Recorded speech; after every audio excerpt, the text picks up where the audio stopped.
오늘은 추수감사절입니다. 감사절은 감사하는 주일이죠. 감사하는 절기입니다.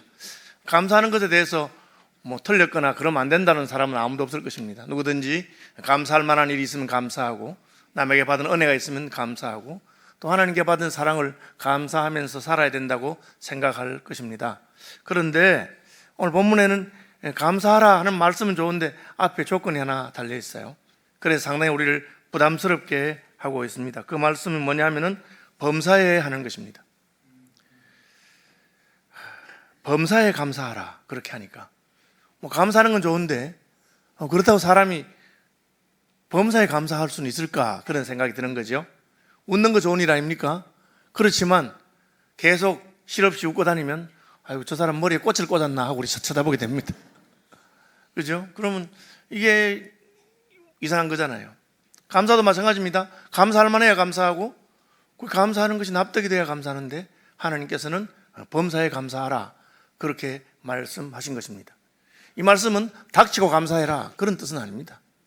무조건 그냥 감사란 게 아니고, 하나님께서 감사라고 하셨을 때는 감사할 만한 이유가 있고 감사할 만한 형편이 되고 감사할 수 있도록 해주시는 게 있어요.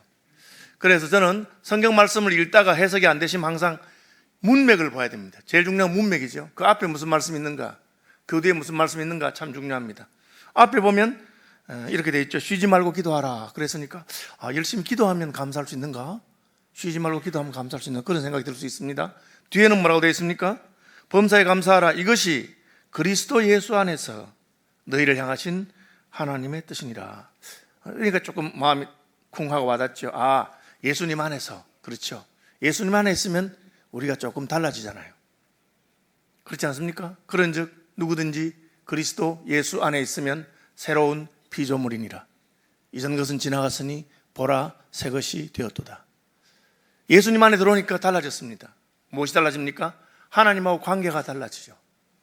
예수님 안에서 우리는 하나님을 만나고, 하나님께서 우리의 말을 듣고, 하나님께서 또 예수님을 통해서 우리에게 자기의 뜻을 말씀하십니다. 하나님하고 교제하고 하나님하고 사귀고 하나님을 아버지라고 부르고 그렇게 됩니다. 그러니까 이런가, 예수님 안에 있기 때문에 감사라는 말인가 보다, 그렇게 생각할 수 있습니다. 다 잊어버려도 이건 기억하십시오. 하나님께서 우리에게 감사라고 하셨습니다. 어떻게 감사하나? 예수님 안에 있어서.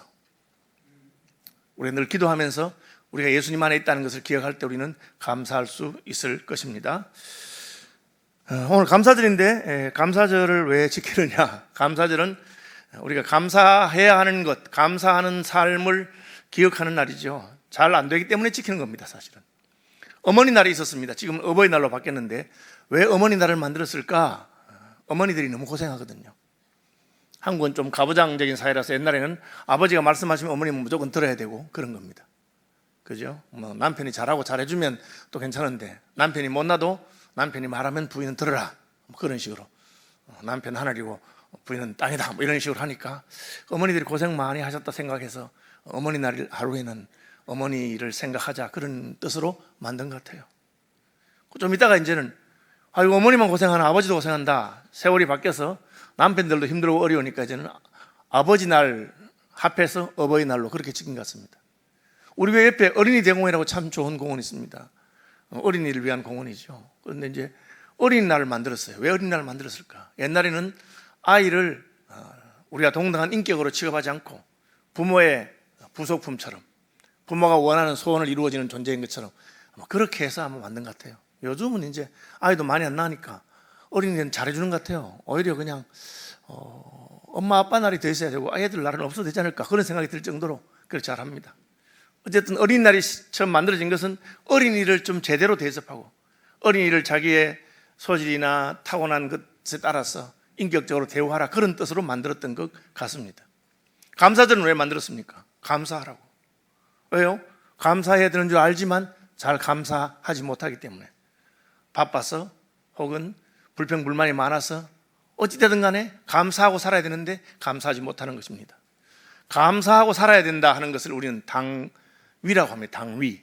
위할 때는 한다는 뜻이죠. 한다는 위입니다. 하위라고 합니다. 마땅히 해야 되는 것, 우리는 마땅히 감사하고 살아야 됩니다. 그건 잘 안 되죠. 저절로 되는 것을 우리는 당연이라 합니다. 당연. 자연스럽게 된다는 거죠. 우리가 믿음이 좋아지면 당위가 당연이 됩니다. 감사하고 살아야 되는데 굳이 감사하고 살아라 하지 않아도 저절로 감사가 나옵니다. 여러분, 성경에서 말하는 하나님 말씀들, 명령들은 당위인데 당위가 당연히 되면 여러분이 믿음이 좋아진 것입니다. 천국에 가면 따로 감사절이 없을 것입니다. 왜? 저절로 우리의 입에는 감사가 가득할 것이고 늘 감사하고 찬송하면서 사는 사람이 되어 있을 것이기 때문입니다. 그러나 땅에 사는 동안에는 마땅히 감사하면서 살아야 되는데 우리가 잘 감사하지 못해요. 그래서 교회는 감사절을 지킵니다. 한번 생각해 보자는 거죠. 지난 한 해 동안 감사하면서 살았는가, 그렇게 하는 것이죠. 그죠? 저도 이제 감사절이나 절기가 되면 감사를 좀 더 열심히 하려고 생각합니다. 그래서 감사헌금 조금 더 낮게 드려야 되겠다 저는 생각합니다. 저는 11조보다는 감사헌금을 더 많이 드립니다. 왜? 그동안 감사를 못했으니까 조금 더 드려야 되겠다 그렇게 생각하죠. 그래서 한 100만 원씩 드립니다. 그런데 제가 서울시민교회 오니까 누가 5천만 원을 추수감사헌금 했어요. 처음에는 와 하다가 또 생각해보니까 이분이 평소에 감사 생활을 잘 안 했나, 밀린 걸 모아서 하는가, 뭐 그런 생각 들기도 하고. 어쨌든 감사하는 것이죠. 감사하면서 교회가 그것을 감사절에 지키는 겁니다. 그러니까 감사절에 한번 여러분 생각해 보면서 올해 내게는 감사할 일이 없었나? 나는 제대로 감사하며 살았는가? 그런 것을 한번 생각해 보라는 거죠. 그것이 교회가 하는 일입니다.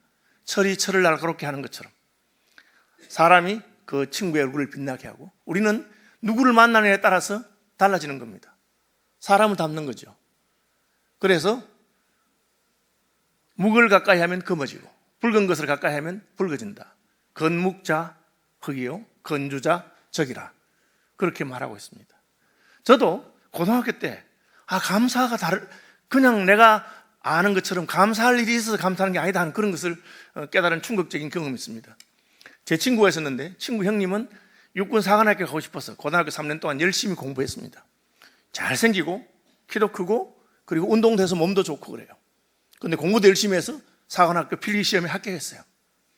이제 신체검사 하면 되는데 신체검사는 당연히 통과할 줄 알았어요. 몸이 좋으니까. 그런데 그 형이 신체검사에서 떨어졌어요. 뭐 체력장애 떨어진 게 아니고 검사했는데 눈이 생명인가 그래요. 그 형 그건 몰랐어요. 생명 자기가 눈이 몰랐고 그냥 딱 검사하니까 생명인 거라. 3년 동안 준비해서 했는데 필기시험도 합격했는데 체력장도 잘했는데 떨어진 거예요. 저희들이 그 형한테 말을 못했어요. 저희들은 아마 고등학교 1학년이고 3학년이었던 것 같은데 그러니까 뭐 위로가 안 되는 거예요. 3년 동안 그렇게 했어. 그랬는데 그 형이 주일날 감사헌금을 했어요. 그때는 감사헌금 한 목사님들 읽어주고 그랬어요. 근데 감사헌금 제목이 나오는데 육군사관학교에 떨어져서 감사드립니다. 저 다 알았어요. 그 형이 한 건 줄. 왜? 시험 떨어진 사람 그 형밖에 없거든요. 저는 굉장히 충격을 받았어요. 아니 사관학교에 떨어졌는데 그래도 감사를 하시는구나, 저런 분도 있구나 하고 생각하게 된 것이죠. 여러분, 감사절에 우리 함께 감사하면서 봅니다. 어떤 분들은 생전 감사할 줄 모르는 분이 있어요. 제가 보면 하나님 복도 많이 주신 것 같은데 왜 그렇게 감사하지 않을까? 또 다른 분들은 이렇게 어려운데도 늘 감사하면서 사시는구나, 그런 분들이 있어요. 제 가까운 분 하나가 제게 이러더라고요. 자기가 자기 함께 있는 친구들이 어느 분에게 한 주간 내내 가서 도와드리고 그리고 또 헌금도 해드리고 뭐 그렇게 했어요. 그랬는데 몇 달이 지나서 나한테 저희들이 그렇게 열심히 도와드렸는데 감사하다는 전화 한 번 안 한다는 거야. 그래서 제가 뭐 성격이 그렇거나 무심하겠지 하고 말았는데 굉장히 자기 마음이 상했다면서. 감사하다는 말 들으려고 한 건 아닌데 그렇게 열심히 도와드렸는데 감사하다는 말 한마디 안 한다고 그렇게 해요. 그래서 제가 딴 말은 못하고 아마 그분이 감사를 잘 할 줄 모르니까 감사할 일이 잘 안 생기고 그런가 보다, 그분 형편이 이랬거든요. 자, 그렇게 말했어요. 여러분, 우리가 감사하면 하나님께서 감사할 제목을 더 많이 주시고 감사할수록 하나님께서 우리를 빛나게 하십니다. 스펄전 목사님 말하기를 우리가 별빛을 감사하면 달빛을 주시고 달빛을 감사하면 햇빛을 주시고 햇빛을 감사하면 영원한 천국에서 해와 달과 별빛이 필요 없는 영광스러운 주님의 빛 가운데 거하게 하신다, 그렇게 말씀하신 것을 기억해야 됩니다. 감사절은 나는 감사하는 사람인가? 감사하면서 살기 때문에 하나님께서 내게 더 감사할 일이 많게 하는 그런 은혜가 있는가 하는 것을 한번 반성하고 생각해보는 주일입니다. 그럼 어떻게 감사할 수 있을까? 조금 전에 말씀드렸죠. 그리스도 예수 안에서. 우리는 예수 안에서 하나님을 만났기 때문에 감사할 수 있는 것입니다. 왜? 그게 너무 크고 놀라운 일이라서. 여러분, 젊은 애가 얼굴이 그냥 갑자기 확 피어나요. 예뻐져요. 그럼 뭘 합니까? 야, 너 좋아하는 사람 생겼지? 그렇게 말합니다. 왜? 좋아하는 사람이 생기니까 그 사람 때문에 갑자기 형편이 달라진 것도 아니고 형편이 피인 것도 아닌데 애가 막 싱글벙글 할 수 있어요. 마찬가지입니다. 우리가 하나님을 만나고 나면 하나님 생각만 해도 좋습니다. 하나님 때문에. 왜? 그분이 우리를 사랑하시기 때문에 그래요. 여러분, 사랑받아 본 느낌 아십니까? 예, 느낌 알면 감사하게 되고 기뻐하게 되는 겁니다. 하나님이 나를 사랑하시는구나. 얼마나 사랑하십니까? 자기 아들도 아끼지 아니하시고 내어줄 만큼 사랑합니다. 혹시 여러분 마음속으로 누구는 진짜 나를 사랑하는 것 같아, 그런 사람이 여러분 손꼽을 만큼 많이 있습니까? 그러면 여러분 행복한 사람입니다. 그런 사람이 한두 명만 있어도, 아니 한 사람만 있어도 여러분 참 행복할 것입니다. 그런데 하나님은 여러분을 진심으로 사랑하십니다. 하나님은 여러분 사랑하는 일에 진심이십니다. 그래서 자기 아들도 내어주었다고 말합니다. 아들을 아끼지 아니하고 우리에게 주심으로 하나님이 우리를 사랑하시는 것을 증명하셨고, 아들을 아끼지 아니하고 주셨으니 아들과 함께 모든 것을 선물로 주시겠다고 약속하셨다. 바울은 그렇게 말하고 있습니다. 여러분, 하나님의 사랑을 받으시는 분들이 되시기를 바랍니다. 하나님이 여러분을 사랑하셔서 제일 먼저 준 게 뭡니까? 여러분을 구원하신 것입니다. 여러분, 예수 믿고 구원받으면 그것이 얼마나 기쁘고 놀라운 일인지 알지 못합니다. 나 이제 주님의 새 생명 얻은 몸이 된 것입니다.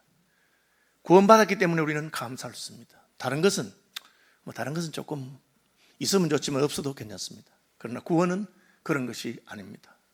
제가 늘 비유하는 것처럼 나는 100만 원이 있고 내 친구는 1억이 있으면 100배 차이입니다. 그렇죠? 100만 원 100개 있어야 1억입니다. 그런데 하나님이 내게 1조를 주셨습니다. 내 친구에게도 1조를 주었습니다. 내 친구는 1조 1억이고 저는 1조 100만 원입니다. 둘이 차이가 납니까? 차이 나지 않습니다. 그 차이나 처음부터 9,900만 원 차이 나지만 똑같은 겁니다. 왜? 1조가 너무 크기 때문에. 여러분, 예수 믿은 사람은 구원받고 나니까 이 구원이 너무 크기 때문에. 아니, 구원받으면 못해. 지금 여전히 나는 가난하고 지금 나는 여전히 힘들고 어려운데, 그렇게 말하는 사람들에게 바울은 생각하건대 현재의 고난은 장차 우리에게 나타날 영광과 좋게 비교할 수 없다, 그렇게 말합니다. 우리는 아직까지 우리의 본향에 도착하지 않았고 하나님 주시는 천국의 영광을 다 누리지 못하고 있습니다. 저는 이제 작년에 올해까지 총회장이었기 때문에 세계 출장을 많이 갔습니다. 근데 여행 갈 때마다 제가 늘 집사람한테 핀잔을 듣는데, 집사람이 짐을 잘 못 꾸린다는 게, 제가 그러면 필요 없는 것은 여러 개 가져가는데, 예를 들어서 칫솔 하나 가져가야 되는데 칫솔 3개 가져가고, 그런 식으로 꼭 필요한 거는 빠뜨리고, 그렇게 해서 그냥 짐을 꾸리면 늘 구박을 받습니다. 그래서 저는 속으로 그거 여행 짐이야, 한 조각만 고생하면 되는데. 안 그렇습니까? 저는 그렇게 생각합니다. 집에 가면 다 있으니까. 그러니까 제가 못 고치는 것 같아, 마음이. 여러분, 우리가 이 땅에 살아가는 동안에 좀 좋을 수도 있고 나쁠 수도 있습니다. 그러나 우리의 본향은 천국입니다. 왜? 우리는 구원받았기 때문에. 생각건대 현재의 고난은 장차 우리에게 나타날 영광과 좋게 비교할 수 없습니다. 구원받는 것을 생각하고 나면 갑자기 모든 문제가 해결되는 것 같습니다. 저도 길진 않지만 살아가는 동안에 인생의 굴곡도 좀 겪어보고 살았습니다. 아시는 분 아시겠지만 저희 아버님은 제가 초등학교 5학년 때, 어머님은 대학 입학하자마자 돌아가셨습니다. 제가 대학 1학년 때부터 소년 가장으로서 동생들을 키웠습니다. 저 고3 때 어머님이 아프셨기 때문에 저는 서울대학 못 갔습니다. 시험 쳤으면 갔을 거예요. 그러나 집 있는 곳에. 어쨌든 그랬는데 어머니 돌아가시고 제가 동생들을 키우게 되니까 너무너무 힘들었습니다. 장례식을 하는데 그때는 통행금지가 있어서 10시 되면 다 갑니다. 문상이들 가고 동생들은 자고, 저는 어머니 관이 있는 방에서 관 앞에 병풍 쳐놓고 거기 혼자 앉아서 웁니다. 손님들 있을 때는 안 울죠. 가고는 울면서 하나님 나 어떻게, 이제 내가 어떻게 살아야 좋아? 그러는데 하나님께서 내가 말씀하시는 것 같아. 울지 마라. 울지 마라. 내 아버지와 어머니는 너를 떠났으나 나는 너를 떠나지 아니할 것이다. 내가 너와 함께 하겠다. 저는 눈물을 거두었습니다. 그리고는 그 다음부터 울지 않았습니다. 지금은 제가 이렇게 사갔지만 죄송합니다. 제가 대학 다닐 시절이나 청년 시절이나 다 부모님 없이 소년가정으로 살았지만 저보고 전부 다 구김살이 있다고 말한 분 없었어요. 다들 그냥 부유한 집에서 곱게 잘 자란 귀공자 같아 보인다고. 죄송합니다. 그런 소리 들으면서 제가 자랐어요. 왜? 하나님 아버지께서 나와 함께 하시기 때문에. 나의 수고하고 무거운 짐을 그분이 다 지셨습니다. 인생살이가 꼭 좋을 때만 있는 거 아니잖아요. 힘들 때도 있고 어려울 때도 있습니다. 근데 하나님은 감사해라. 왜? 내가 그렇게 만들어주겠다는 겁니다. 내가 너와 함께 한다. 너 구원받았지 않느냐? 그죠? 그때 제가 깨달은 게 뭡니까? 와, 내가 예수 안 믿었으면 어떡할 뻔했나? 이렇게 힘드는 인생살이에 내가 예수 안 믿었으면 어떻게 할 뻔했나? 그래도 나는 예수 믿으니 견딜 수 있고 예수 믿으니 쓰러져도 다시 일어난다는 것을 알 수 있었습니다. 여러분, 낙심이 되고 감사가 안 되거든 예수 믿으시기 바랍니다. 예수 믿었으면 예수님 여러분의 편이고 여러분은 넉넉히 감당할 수 있을 것입니다. 왜 우리가 감사할 수 있습니까? 결국은 이 모든 일이 하나님의 손바닥 위에 있기 때문에 그렇습니다. 하나님을 사랑하는 자, 곧 그 뜻대로 부르심을 받은 자들에게는 모든 것이 합력하여 선을 이룬다. 바울이 고백한 것입니다. 사실은 잘 모를 수 있어요. 왜 이런 일이 생기는지. 요셉은 잘못한 게 있습니까? 믿음 좋은 것밖에 없어요. 아버지가 사랑했다고 형들에게 미움받아서 애굽의 종으로 팔려갔습니다. 얼마나 괴로웠겠습니까? 그래도 낙심하지 않고 열심히 해서 주인에게 인정받으니까 그 보디발의 아내나 주인의 부인이 자기를 성희롱하고 자기가 거절하니까 오히려 뒤집어 씌워서 감옥에 누명을 쓰고 들어갔습니다. 감옥에서도 열심히 해서 인정받았어. 그는 꿈을 해석하는 은사가 있는데 포도주 맡은 관원장, 떡 맡은 관원장의 꿈을 해석해 주었습니다. 해석한 대로 떡 맡은 관원장은 처형되고 포도주 맡은 관원장은 복직됐습니다. 요셉이 단단히 부탁했습니다. 복직되거든 저를 기억해 주십시오. 저 억울합니다. 제가 사실 잘못한 것 없습니다. 그래서 복직됐습니다. 기억했습니까? 까마득하게 잊어버렸습니다. 배은망덕이죠. 잊어버렸습니다. 그러다가 몇 년이 지나서 세월이 지나고 애굽의 바로가 꿈을 꾸니까 아무도 해석을 하지 못해. 그제서야 생각이 난 거예요. 내 꿈 해석해 주던 요셉. 그래서 요셉을 감옥에서 불러내서 바로의 꿈을 해석하게 합니다. 기가 막히게 해석을 하는 거예요. 어떻게 됩니까? 요셉이 하루아침에 애굽의 총리가 되는데 고고학이 발달하고 애굽의 자료들을 고대 토판들을 발굴해 보니까 애굽에서는 만 30세가 되어야 고위 공무원이 될 수 있는 거예요. 그런데 요셉이 꿈을 해석했던 그 나이가 만 30살입니다. 왜 하나님이 포도주 맡은 관원장이 까마득하게 잊어버리도록 만들었을까? 하나님은 단순히 누명을 풀고 감옥에서 나오는 것만이 아니라 요셉을 통해서 하시고 싶은 더 큰 일이 있기 때문에 그가 더 기다린 다음에 30살이 되었을 때 바로의 꿈을 해석하고 그리고 애굽의 7년, 6년을 잘 다스려서 전 세계적인 기근을 극복하게 한 것입니다. 형들이 나중에 찾아와서 요셉이 총리가 된 줄 알고 살려달라고 했을 때 요셉이 형들에게 한 말이 무엇입니까? 형님들 염려하지 마십시오. 내가 이렇게 된 것은 다 하나님의 섭리 가운데 있는 것입니다. 당신들은 나를 해치려 하였지만 하나님은 그것을 선으로 바꾸사 오늘날 같이 천하 만민을 구원하는 일에 저를 사용하신 줄로 믿습니다. 여러분, 요셉은 그런 믿음을 가지게 되었습니다. 똑같은 일이 욥에게도 일어났습니다. 욥은 억울하잖아요. 잘못한 게 없어요. 근데 어느 날 갑자기 천재집에 나서 재산을 날리고 자식들이 다 죽고 친구들은 자기를 이해하지 못하고 몸에는 병이 들고 아내는 영감 아직까지 하나님 탈행하고 있다. 하나님 부인하고 원망하고 그냥 떠나라 죽어라 이렇게 했어요. 그때 욥의 고백이 뭡니까? 나의 가는 길을 오직 그가 아신다. 그 말의 뜻은 나도 모르겠다는 거예요. 왜 내 인생에 이런 고난이 있는지, 왜 이런 일이 내게 닥치는지 나도 모르겠다. 나의 가는 길을 오직 그분이 아신다. 그러나 내가 아는 것은 그가 나를 단련하신 후에는 내가 정금과 같이 나오게 될 것을 안다. 여러분, 하나님은 우리 인생에 여러 가지 고난을 허락하시는 분이십니다. 우리는 이해할 수 없습니다. 그러나 아는 것은 이 모든 것이 합력하여 선을 이루는 것을 믿으시기 바랍니다. 나의 가는 길을 오직 그가 하시나니 그가 나를 단련하신 후에는 나는 정금과 같이 되어 나올 것이다. 그래서 우리는 범사에 감사할 수 있는 것입니다. 시험에 합격했을 때뿐 아니라 떨어져도 감사할 수 있는 것입니다. 그럼 우리가 언제 감사해야 될까요? 첫째, 감사할 일이 있을 때 감사하시기를 바랍니다. 목사님 무슨 말도 안 되는 소리 하세요? 감사할 일 있으면 감사하지. 그것도 안 되는 수가 많습니다. 여러분 감사할 일 있으면 미루지 말고 즉각 그때 감사하는 분들이 되시기를 바랍니다. 하나님께도 그렇게 하시고 미루지 마시고 사람에게도 마찬가지입니다. 고맙다고 말하십시오. 즉각적으로. 이것만 잘해도 괜찮은 사람이란 소리를 들을 것입니다. 또 언제 감사합니까? 힘들고 어려울 때, 불평과 원망이 나올 때도 감사하시는 분들이 되시길 바랍니다. 이때가 진짜 하나님이 받으시는 믿음의 감사를 드릴 수 있습니다. 이것은 믿음 없이는 할 수 없는 것입니다. 남들이 볼 때는 아휴 어떻게 하다가 저 집이 저렇게 망했나, 어떻게 하다가 저렇게 되었나 해도 세상은 알지 못하지만 하나님께서는 이 모든 것을 주관하고 계시고 나는 하나님을 신뢰하고 그분께 나의 이 모든 것을 맡긴다. 그렇게 감사하는 분들이 되시기를 바랍니다. 네덜란드에 코리 텐 붐이라고 유명한 복음 전도자가 있었습니다. 그분의 가정은 2차 세계대전 때 독일이 네덜란드를 점령했을 때 유태인들을 다 잡아 죽였는데 유태인들을 자기 집에 숨겨두었습니다.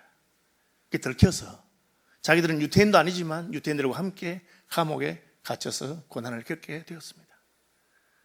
감옥에 가서 고난을 겪었지만 이분들은 감옥에서도 예배하고 감옥에 있는 다른 죄수들에게 복음을 전하고 그렇게 어려운 시절을 보내고 드디어 감옥에서 나오게 됩니다. 그런데 그분이 자기가 감옥에 있는데 다른 건 다 견딜만 한데 벼룩이 자기들이 있는 그 방에만 벼룩이 너무 많아서 너무 힘들다는 거예요. 하나님, 제가 선한 일을 하고 유대인 일을 숨겨준 것 때문에 감옥 간 것도 내가 감사하고 견딜 수 있는데 왜 하필 우리 방에만 벼룩이 많아서 벼룩 많은 방에 보냈느냐고. 참 그게 힘들었는데 나중에 전쟁이 끝나고 자초지종 알아보니까 그 방에만 벼룩이 많은 게 감옥에 있는 모든 사람들이 다 알고 간수들이 다 알기 때문에 그 방에는 간수들이 가지 않아요. 그래서 그 방에는 아무리 예배를 드리고 기도하고 전도하고 해도 타치하는 사람이 아무도 없었대. 그래서 하나님께서 우리가 힘은 더 들고 어렵지만 마음껏 복음을 전하고 예배할 수 있도록 그렇게 하셨구나. 그때 알았으면 내가 감사했을 건데 몰랐구나. 그렇게 간증한 것을 제가 읽어보게 되었습니다. 여러분, 기쁠 때뿐 아니라 감사할 일이 있을 때뿐 아니라 힘들고 어려울 때도 감사하는 분들이 되시기를 바랍니다. 또 언제 감사하느냐? 아무 일이 없을 때 감사하시기 바랍니다. 아니, 아무 일도 없는데 왜 감사합니까? 여러분, 아무 일 없는 것이 감사한 일인 줄 아시기 바랍니다. 여러분 몸 안에 있는 장기 가운데 느껴지는 게 몇 개 있어요. 심장 정도 느껴지죠. 심장이 뛰니까. 그죠? 그것도 뭐 신경 안 쓰면 잘 못 느낍니다. 혹시 여러분 간이 있는 거 느껴지십니까? 대부분의 사람은 간이 안 느껴집니다. 만약 여러분 간이 느껴지면 여러분이 병든 겁니다. 간이 아프기 때문에 그런 거죠. 아프지 않으면 느끼지 않습니다. 여러분 일상에 아무 일도 없으면 그것이 바로 감사한 일인 줄 아시기를 바랍니다. 아무 일이 없다는 게 뭡니까? 지금 지진이 안 난다는 뜻이요. 지진 나면 그냥 흔들리는데 그게 이상한 거죠. 여러분 우리의 일상이 얼마나 감사한 줄 모릅니다. 아침에 눈을 뜨고 일어나는 것이 얼마나 감사한 일입니까? 여러분 숨 쉬는 거 느껴집니까? 느끼지 않지만 숨 쉬고 있습니다. 숨 쉬는 게 느껴지거나 숨 쉬는 게 힘들면 그건 아픈 겁니다. 숨도 쉬기 힘들다는 뜻이죠. 그래서 우리의 일상이 평온하거든, 아무 일 없거든, 그것이 바로 하나님께서 나를 지키시고 보호하는 것인 줄로 아시기를 바랍니다.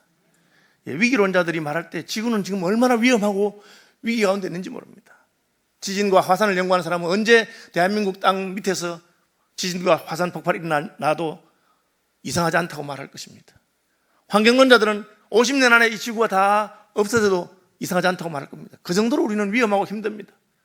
전 세계에서 가장 위험한 지역이 물론 팔레스타인과 이스라엘 싸우는 곳이지만 북한하고 남한도 그 이상입니다. 아무 일 없는 것이, 자고 나서 전쟁 소식이 들리지 않는 것이 진짜 놀라운 일인 줄 알아야 됩니다. 왜? 하나님께서 우리를 붙드시고 지켜주시기 때문에 그렇습니다. 언제 감사합니까? 어떤 데 감사합니까? 일평생 감사란 말이죠. 그게 바로 범사에 감사란 말입니다. 아이, 목사님, 지금 제가 있는 형편이나 처지나 제가 지금 지나가고 있는 인생의 어떤 시점은 참 감사하기 힘든 그런 시점인데요 라고 생각하는 분도 있을지 모르겠습니다. 그래도 감사하십시오. 저는 목사이기 때문에 다른 직업은 잘 모르지만 목사들끼리 비교해 보면 목사들은 좀 큰 교회에 있으면 좋아요. 왜? 교인들이 잘해주기 때문에. 또 교인들이 목사님 대접도 잘하고 예우도 잘해주고 그럽니다. 그런데 어떤 분들은 진짜 신령하고 괜찮은 목사님인데 참 그야말로 어려운 데만 골라서 가는 분도 있어요. 여러분, 우리 교회 예배 시간에 누가 떠듭니까? 그냥 뭐 전화벨 소리 하나만 들려도 다 알 정도로 조용하게 잘 합니다. 그런데 어느 교회는 예배 시간마다 어떤 사람이 와서 저 나쁜 놈 누구 끌어내라 하고 막 그런 데도 있습니다. 심지어 같이 모여서 예배하기도 힘든 곳도 있습니다. 왜 그럴까? 제가 생각해 보니까 진짜 믿음의 용사들, 진짜 하나님께서 든든하게 신뢰하는 그런 목사님들은 가장 힘든 곳에서 영적 전투의 최전방에서 싸우시는 그런 분들이 있어요. 여러분, 혹시 내 형편이나 환경이나 이런 게 어렵거든 하나님께서 내게 더 큰 사명을 주셨다, 그렇게 하나님께서 내게 더 귀하게 쓰라고 하셨다, 그렇게 이것이 바로 나의 사명의 자리다, 그렇게 생각하면 됩니다. 자식들이 애를 먹이거든 그것도 하나님께서 그렇게 하셨다고 생각하면 됩니다. 요한 웨슬레라고 감리교를 창시하신 분이 있습니다. 그분이 뭐 전 세계 감리교를 창시했으니 얼마나 믿음의 사람입니까? 그런데 그 어머니가 진짜 믿음의 사람이었습니다. 그 어머니는 선교사로 사역하고 싶었습니다. 그러나 그 당시만 해도 여성들이 자기가 원하는 걸 마음대로 할 수 없는 그런 시대였습니다. 그래서 어머니는 그냥 가정주부로서 자녀들을 기르고 일생을 보냈습니다. 놀랍게도 요한 웨슬레의 어머니를 통해서 웨슬레와 그 형제들이 전부 다 유명한 봉사요, 하나님 쓰시는 귀한 일꾼들이 길러졌습니다. 그것이 하나님께서 우리를 사용하시는 방식입니다. 다음에 누구에게 무엇을 감사할까? 물론 하나님께 감사해야 되죠. 삼위 하나님께, 성부, 성자, 성령께 감사하고 찬송하고 예배하는 분들이 되시기를 바랍니다. 그건 당연한 것이고, 두 번째로 내 곁에 있는 분들에게 감사하시기 바랍니다. 여러분, 하나님께서 여러분 주위에 보내준 사람입니다. 여러분을 낳으시고 길러주신 부모님께 감사하고, 여러분의 영적인 선생님, 여러분의 스승들에게 감사하고, 여러분 곁에 있어주는 것만 해도 감사한 줄로 아시기를 바랍니다. 예. 내 곁에 있어서 내 말을 들어주고, 또 내가 그의 말을 들을 수 있고 하는 것이 얼마나 복된 것인지 모릅니다. 내 눈에 보이지 않는 사람들에게 감사하십시오. 우리를 대신해서 나라를 지키는 군인들에게, 밤에 치안을 담당하는 경찰들에게, 소방관들에게, 그리고 우리가 가야 되는데 가지 못하는 곳에 있는 선교사님들에게 감사하는 분들이 되시기를 바랍니다. 제가 온 지 얼마 안 돼서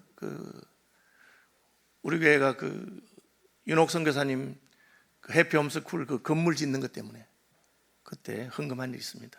그죠? 그때 처음 바자했는데 그때 바자회 수익이 한 7천만 원 있었어요. 왜냐하면 장로님 한 분이 자기 아들 결혼식 부조 전부를 4천만 원이 됐는데 그 전부를 거기에 헌금하셨어요. 저 굉장히 은혜를 받았습니다. 보이지 않지만 선교하는 분들이 우리가 가야 할 곳에서 선교한다고 생각했기 때문에 그렇게 한 것이죠. 여러분 주위에 있는 사람들에게 감사하고 보이지 않는 사람들에게 감사하시기를 바랍니다. 무엇을 감사할까? 이건 제가 그냥 우리 같이 찬송 하나 하면서 하면 좋겠어요. 우리 방송실이 준비한 찬송 띄워주면 좋겠는데, 무엇을 감사할까? 저는 감사절 되면 이 찬송 너무 좋아요.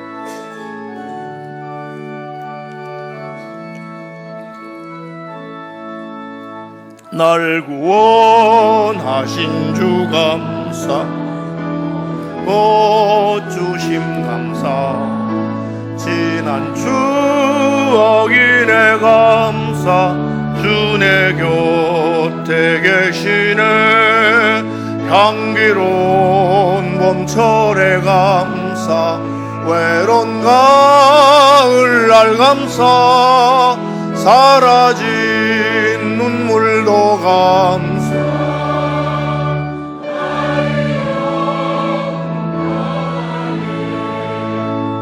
응답하신 기도 감사, 거절하신 것 감사, 헤쳐나온 풍랑 감사, 모든 것 채우시네.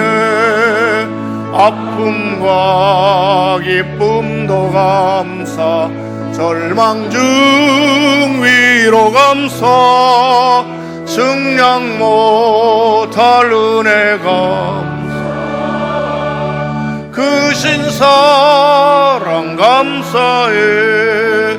길가에 장미꽃 감사, 가시 감사, 따스한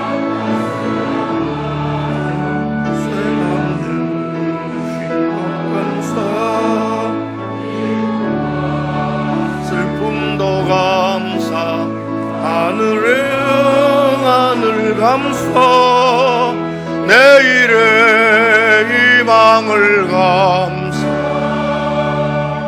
영원토록 감사해. 그럼 어떻게 감사를 표현할 것인가? 마음으로 해야죠. 감사는 마음으로.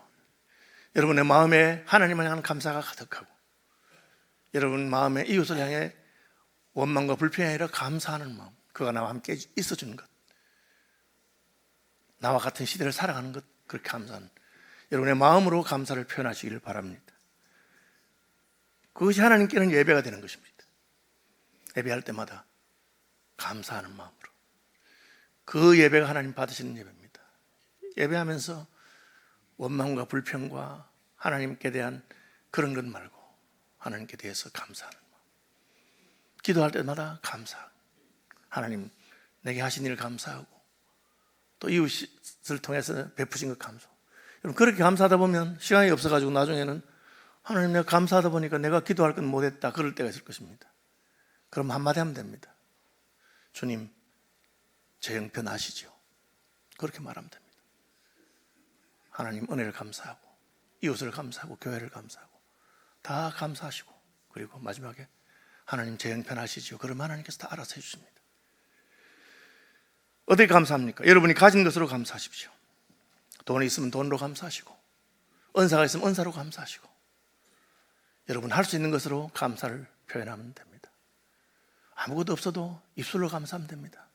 하나님 감사합니다. 누구야 고맙다. 그렇게 감사하는 분들이 되시길 바랍니다. 하나님께 감사하기 때문에 나의 것을 이웃과 나누시기 바랍니다. 그것이 감사를 표현하는 방법입니다. 예수 이름으로 소자 중 지극히 작은 자에게 냉수 한 그릇이라도 대접하는 것, 그것이 하나님을 대접하는 것이고, 하나님께서는 결단코 상을 잃지 않을 것이라고 말씀하셨습니다. 예수 믿어서 여러분 너그러운 사람이 되시길 바랍니다. 왜? 내가 주께 말할 수 없는 큰 은혜를 받았기 때문에. 다른 사람이 여러분에게 못하더라도 그냥 웃어주고 그냥 긍휼히 여기고 베풀어 주시고 그렇게 하시길 바랍니다. 그것이 감사를 표현하는 방법입니다. 감사절에 한 해 동안 하나님께서 베푸신 은혜를 많이 감사하시고 또 이웃에게 사랑을 나누어주고, 그런 감사의 삶으로 말미암아 여러분의 삶 가운데 감사 제목이 더욱 넘쳐나시기를 주님의 이름으로 축복합니다. 마지막으로 한번 따라해 봅시다. 하나님 감사합니다. 예수님 고맙습니다. 오 하나님 기쁘고 감사합니다. 옆에 있는 분들에게 한 말 합니다. 곁에 있어 주셔서 감사합니다.